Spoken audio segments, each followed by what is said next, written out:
A prodigal nation, a parallel. There are four elements that I see in this story. One of choice, freedom, regret, and return. The prodigal son chose to take his money ahead of time, early, before it was due to him, and he took it and he squandered it. He enjoyed the freedom it gave him, and he took that freedom and partied with his friends and wasted it, and he regretted it later. When he was at the bottom of the barrel, I guess, so to speak, the regret overwhelmed him, and he realized that he had it better off when he was back home. So he returned to his father humbly and was satisfied with becoming one of his servants, but his father wouldn't have any of that, and he returned him to his status as a son. Well, America's made a choice to walk away from God. Regarding the abortion issue, it's almost taboo to say that you are pro-life. If you are not pro-choice, then you're almost shamed. And it reminds me of the scripture verse that says that people will call good evil and evil good.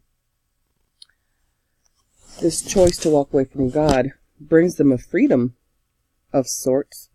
I mean, the women say they have a freedom now to do what they want to with their body, and that they have a choice to make, and that it's no one's choice but their own. However, that choice might bring that freedom, but undoubtedly it will bring a regret.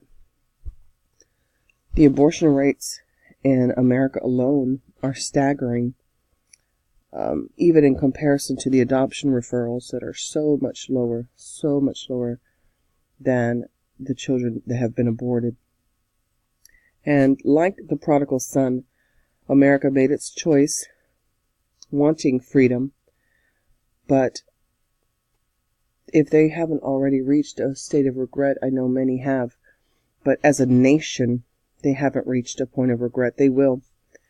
And then they're going to return to God and ask for forgiveness and repent and seek restitution for their sins.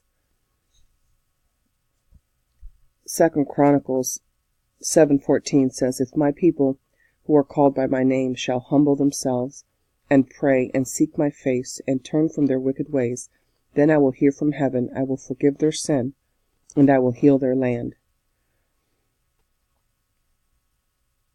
This reminds me of the prodigal son who realized his sin and repented and returned to the Father. And we just pray that America realizes their sin. They repent and they return to their Father. Just like this parable shows us how the Father was waiting with open arms for his prodigal son. Our Heavenly Father is also waiting with open arms for this prodigal nation. And when we will humble ourselves and pray and seek his face and turn from our wicked ways, then God will hear from heaven, he'll forgive our sin, and he will heal our land.